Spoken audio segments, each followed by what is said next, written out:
Good morning. I'm David Baker. I am the Professional Development Coordinator in the St. Vrain Valley School District, but today is really a story for me to share with you of some of the changes that I've been going through as a leader of professional development in our district and as we think about AI. When we first started talking about AI, it kind of was one of those scary things. And there are those moments of transition, and I had one just out in the hall just a moment ago. You'll notice up here, there's something up here that has a future date on it. And I was standing out in the hallway, and Scott McLeod, who was one of my professors, is right next door. And he said, "How you doing?" And I said, "I'm trying out a new title today for the very first time publicly." Saying it made me really nervous just now, because I have final defense in 3 weeks. Now, why do I start out with the title? Because, well, there's all this gray hair up here. I'm going to be a grandfather at the end of March, 1st of April. And there's this thing called AI. And I talked to my dad. My dad was an educator for many years. And he's like, "Oh, we don't need computers. It's all about the relationship." I'm like, "Yeah, it is." And I've heard teachers say, "We don't need AI." Well, 8 years ago, 10 years ago, we weren't connected to these things. We didn't have these things. We weren't walking around connected in a variety of ways. When I started teaching math, the debate was, can we use a calculator?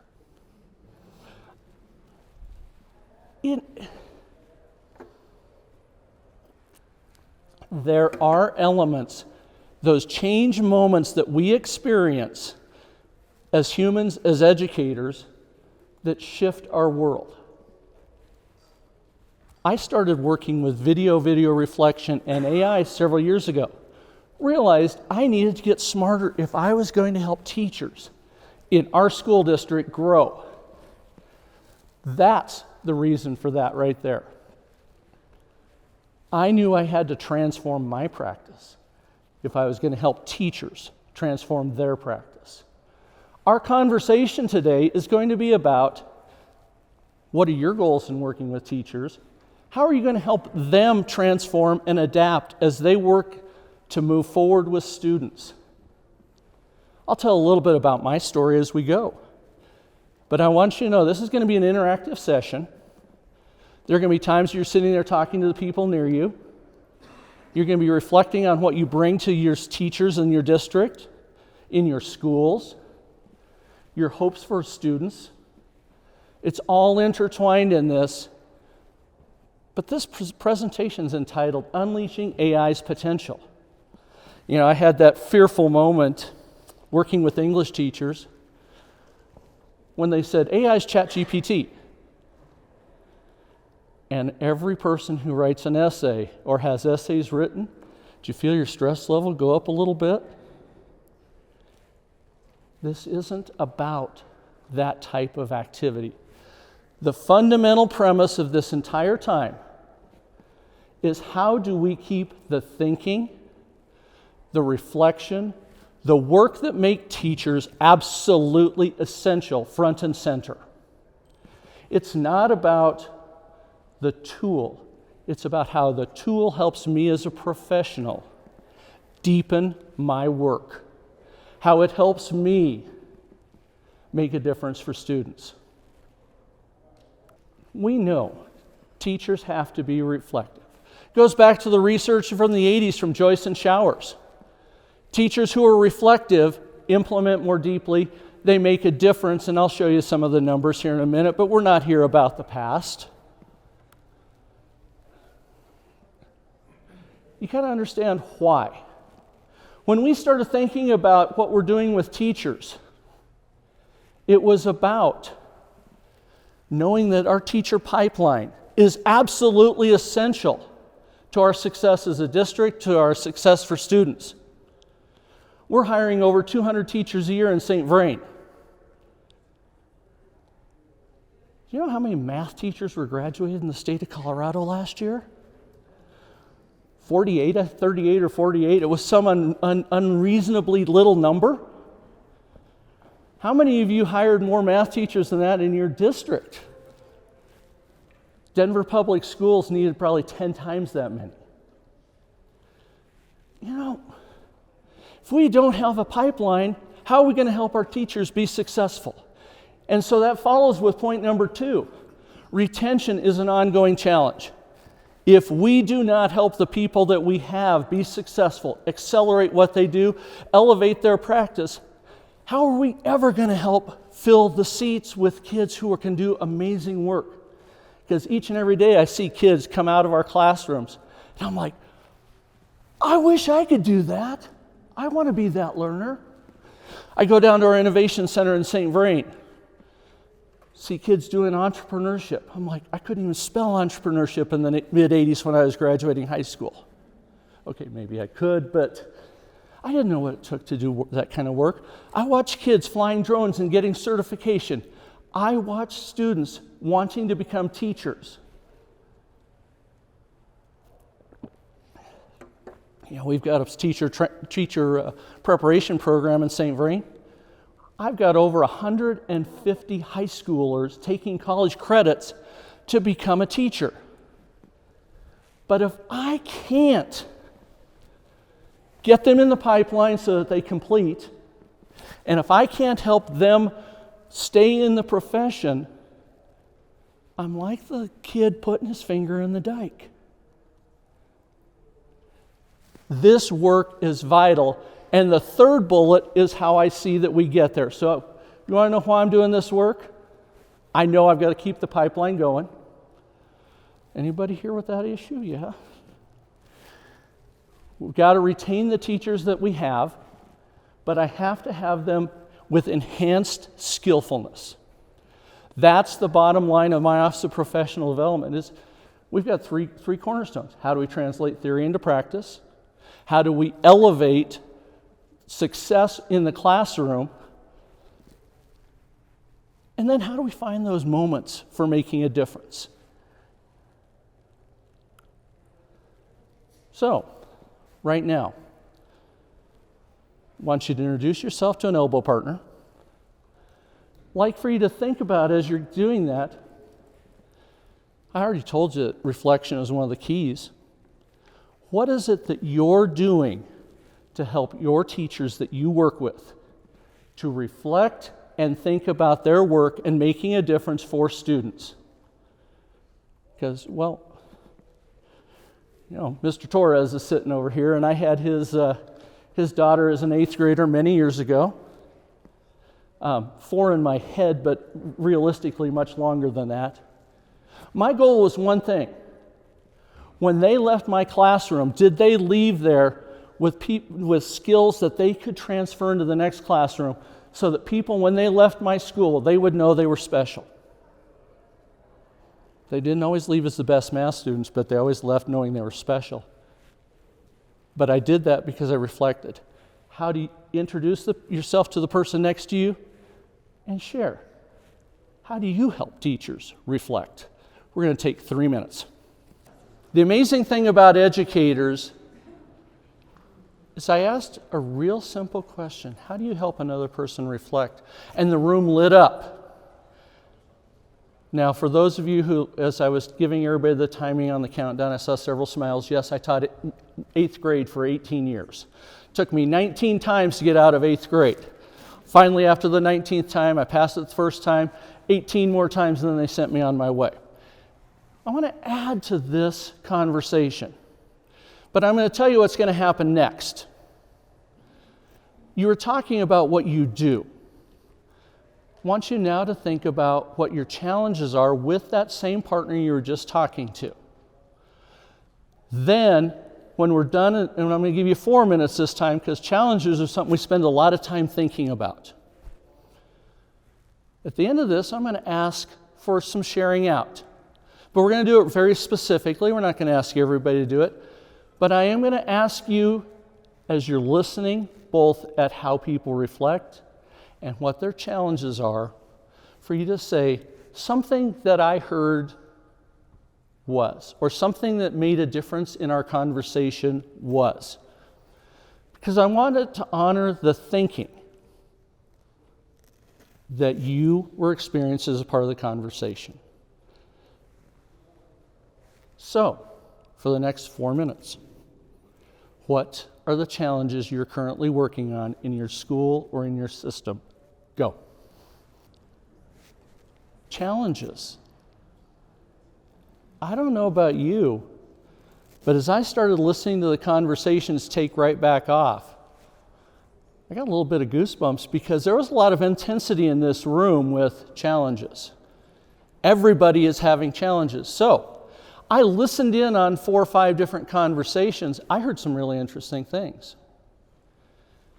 I would love to invite several of you to something that was valuable that I heard in the conversation, something that had value, something that was meaningful, and just share that. We're going to do 2 or 3 just to kind of surface some of the things that you're working on. Because we're going to go into AI here, but I wanted to bring forth what's going on in your world. So what's something you heard or something that was meaningful that you heard in your conversation? So many elements that you heard in that. How do I grow as a professional? How do I have the safety to look at my own practice? How do I go through the hard work of looking at who am I as a teacher? And who does the teacher my students need me to be? What's something else someone heard? Working in ed tech, it's such a huge piece to help people understand, am I using a piece of technology to help with learning? And is it really making a difference, or is it that nice object that looks really cool? That's a huge question. And when you have people in a district or in a department or in a school who are looking at how do we use technology to impact student learning, I know right now what's the number one thing in that school district, and that's how are we working with kids? What makes a difference? What's one last thing that somebody heard that was important or made a difference to them? That connection of I thought of something into it transfers into learning is one of those elements that we always have to make sure that we are very focused on helping teachers. And I realized I skipped this slide because I realized I had it out of order. The thinking was out of order. This is one of those answers. How do we know it makes a difference? How do we know the thinking, the amazing work that teachers are doing ends up in the classroom? It's coaching. And this goes back to the old theory. We're not going to spend a lot of time on it, but joists and showers. What you just described are teachers that are in those upper areas where they identify something and it doesn't translate into practice.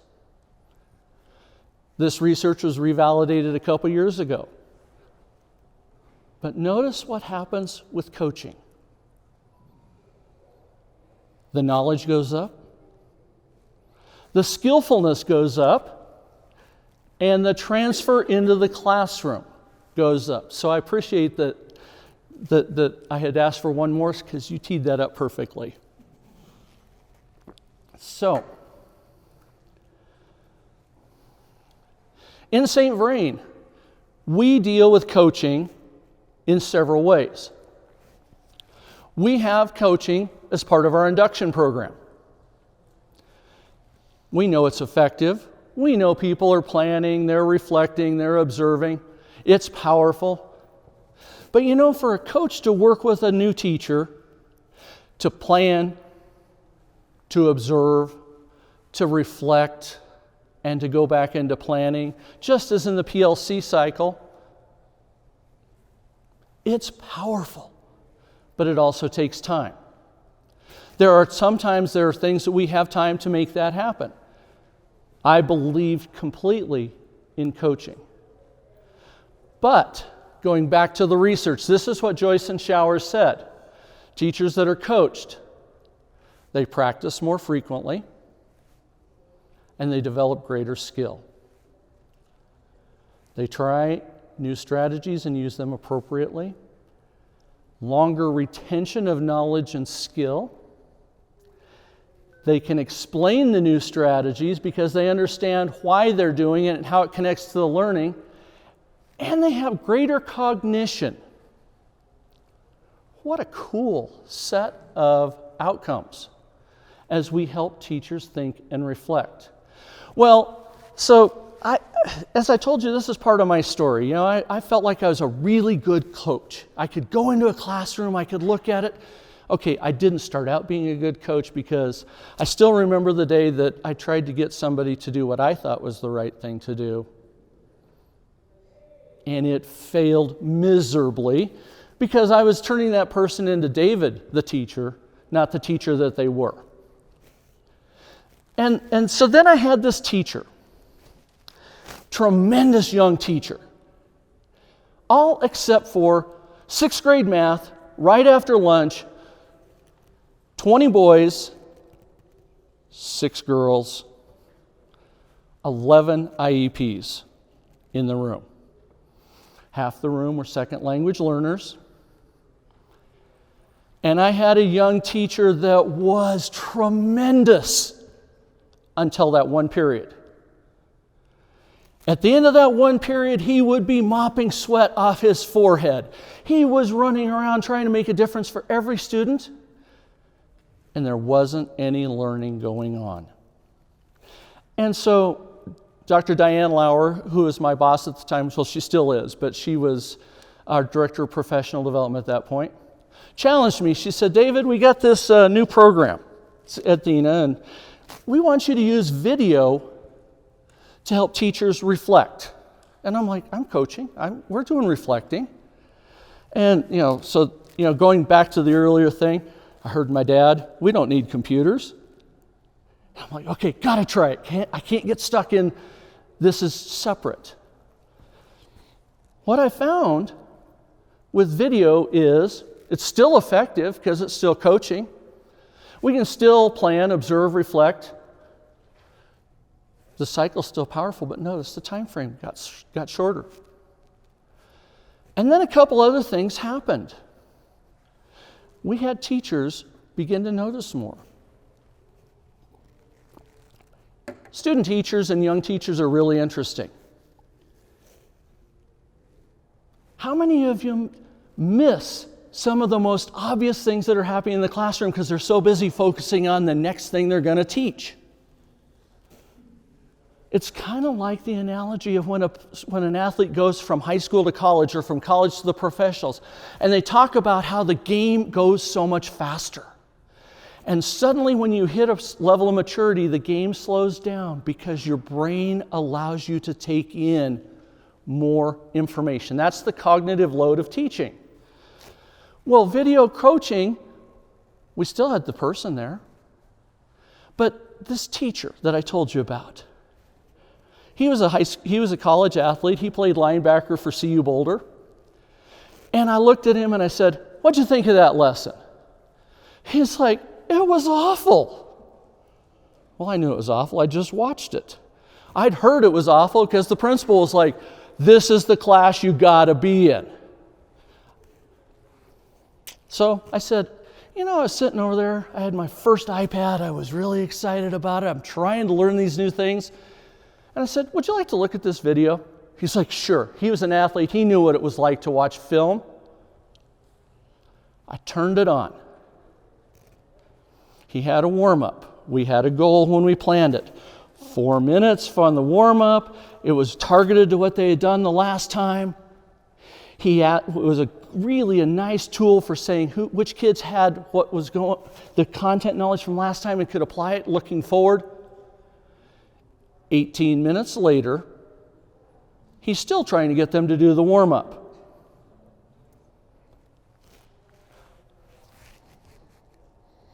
He asked me to turn the video off.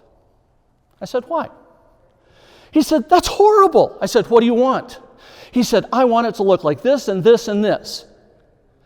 At that point, I realized he had quit thinking about what he was teaching, and he started noticing what he was doing and what the kids were doing. In 3 days, he turned that classroom around.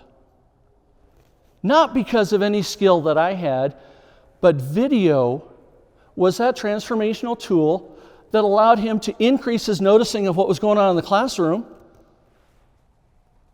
because he was no longer thinking about the 187 things that we think about as a teacher.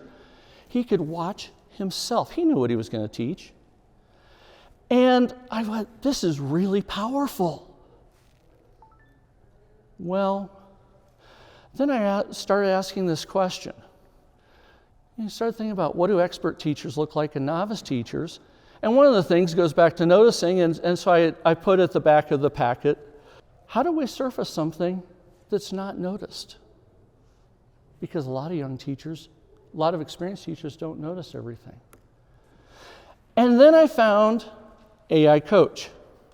AI Coach is not ChatGPT. AI Coach is still using video. Teachers taking video, they annotate the video, they plan, they reflect, they observe it, and what I found out, it was really cool, because what used to take 2 weeks, or now maybe a week on video, was on demand. And I had that moment. Gee, when I want something, I want it now. I mean, if I can't find it, I go on Amazon and I say, I want this. I want it tomorrow. Maybe today if I really get lucky. I don't know about you, but I want things now. When I'm teaching, I don't want to think about, this lesson 3 weeks from now that I can apply this. I was frustrated with little David, who was sitting right there today and didn't get it. AI Coach allows me to increase my noticing, and it's on demand. So, in St. Vrain, we use AI Coach as a part of our induction model, because it allows teachers to videotape themselves and notice what they're doing and get coaching on demand. We use it as part of our professional learning classes because, just as you pointed out, how do we help teachers do the deep thinking and apply what they've noticed to their classroom and make it happen? You need coaching. This is a way to do it. And then we do a third thing, and this is a piece that we've added in St. Vrain recently. We call it targeted coaching. That's when the principal calls me up and says, I've got a teacher, I'm really worried. I'm getting a lot of those calls this time of year. But it's mid-year, you're doing evaluations. I've got this young person, or I've got this teacher who I think is really good, but they need a little bit of We still provide in-person coaching. We do all the other tools.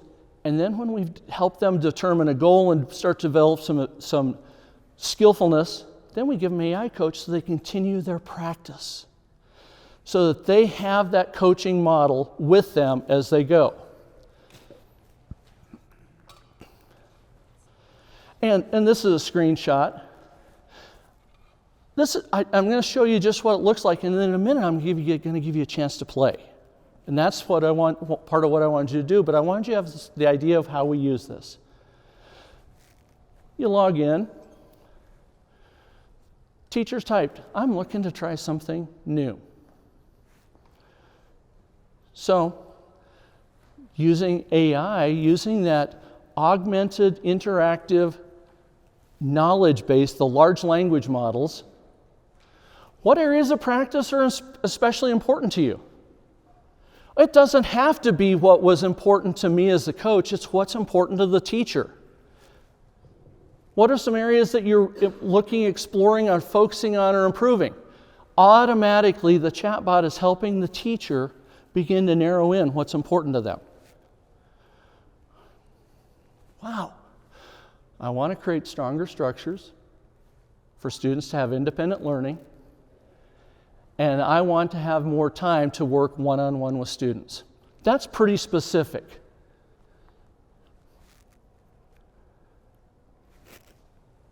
Have some more conversation. It's really funny as I've been typing on the program, I'm like, it's getting more personal all the time. When the computer thanks me for sharing, I'm like, that's pretty cool. And I say, yeah, I'm ready to go on. Well, so I had my video of class. This is actually a demo because, well, my classes right now are all adults. I can watch my video as I'm going through. I can note when I did something that's a strength. I can write myself a note. Hey, what just happened at this table group? I'd like to know more about what the dynamic of that is. And so you get this running bar across the bottom. Every time I make a note or a comment, it highlights it. So I've got a record of what I noticed. But AI also is asking me to think about some things that are aligned with what I told it I wanted to do. Well,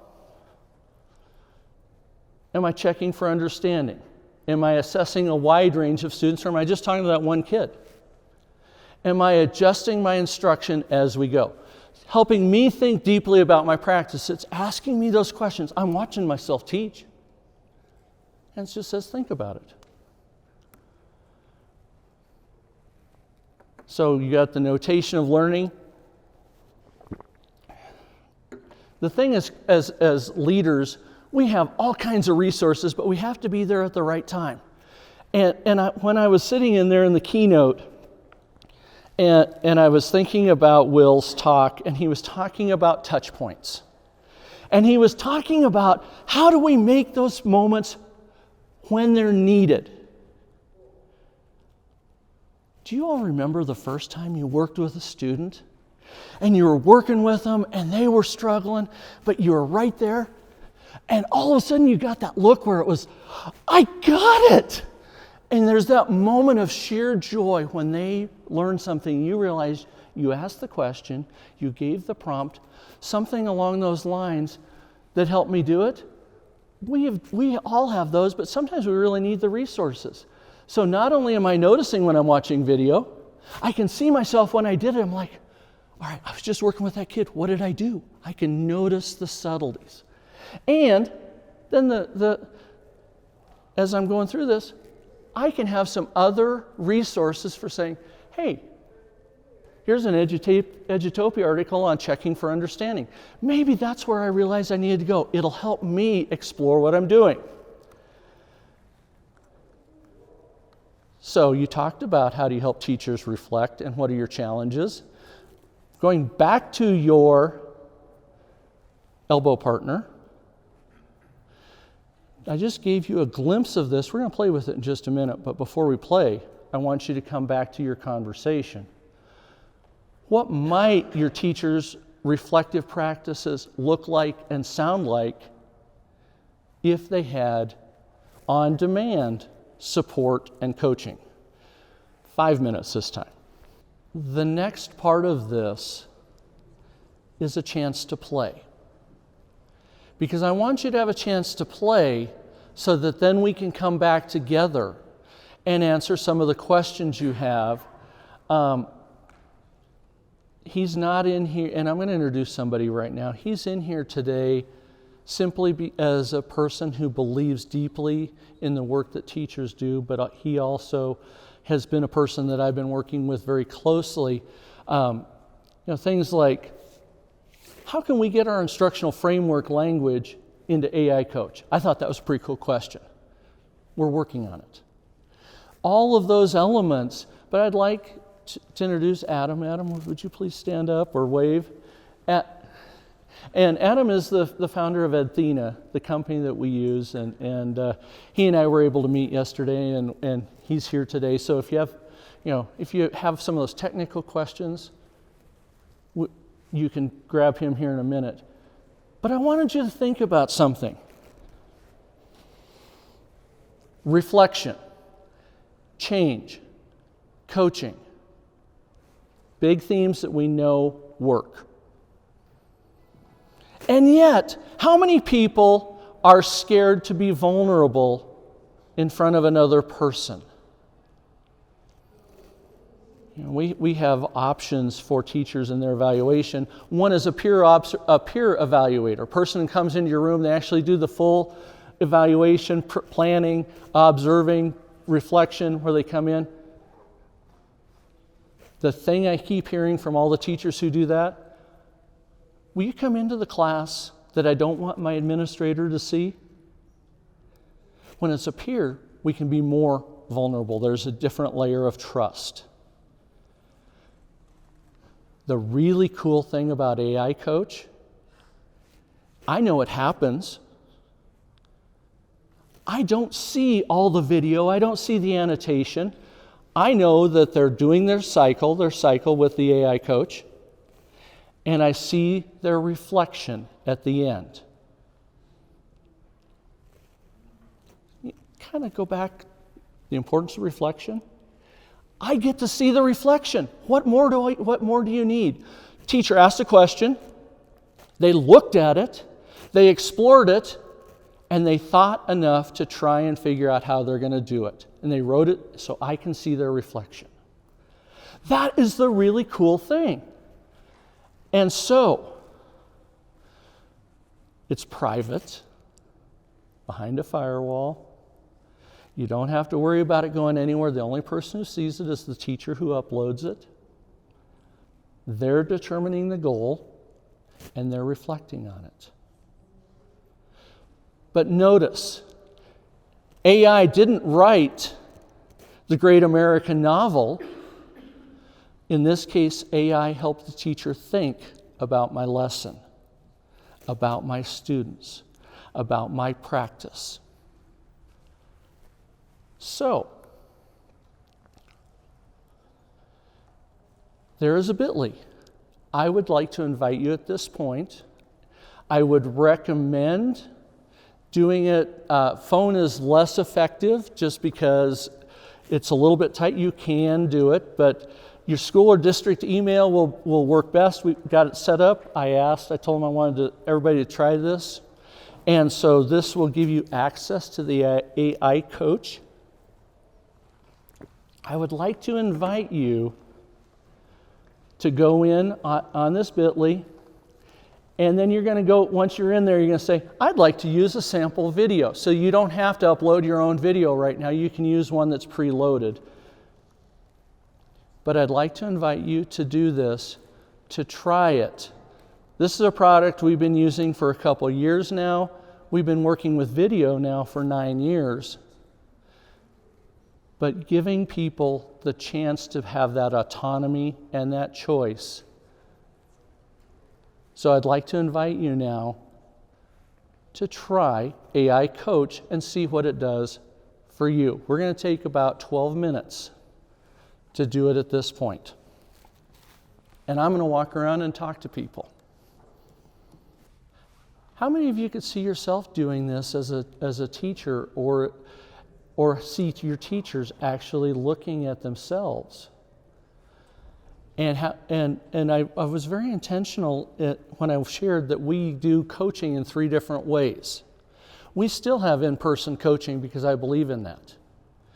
We also use video in other ways because I believe in that. And I believe in coaching with AI because it's all about the thinking. And so when induction groups come together, I may have coached a teacher, they may have a goal, and then they've had a chance to do some work on their own, to do that deeper thinking, that deeper learning. And the next time I get back together with them, they are in a whole new place because they've received coaching. They may have received coaching in 2 or 3 different ways, but they continue to get coaching.